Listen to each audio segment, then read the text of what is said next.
Ang ini nga panan-awan ang may tig-ulo. Climate change.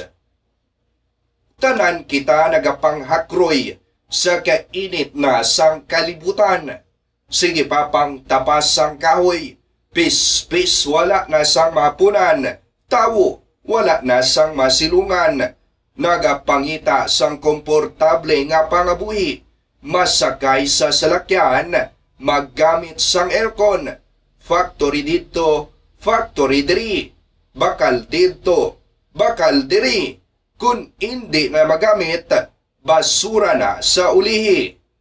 Baha sa Middle East, bagyo kag linog sa Pacific, samtang sa Europa kag California, record-breaking naman ang init.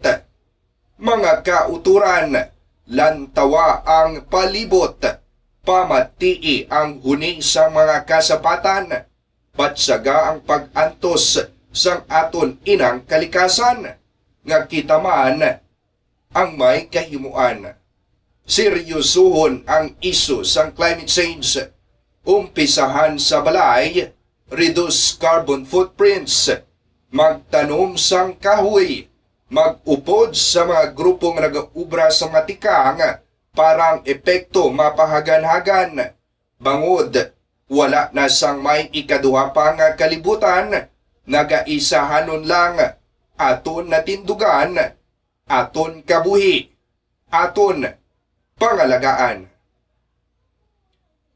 Climate change.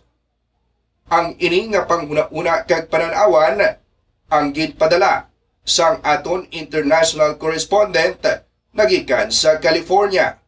Ang tanan matag plamati sang Bombo Radio ang ginaagdaman nga magpadala sang ila mga panghuna-una ukon panan-awan para sa kahanginan ang mapabati man. Ini si Bombo Rinantivista.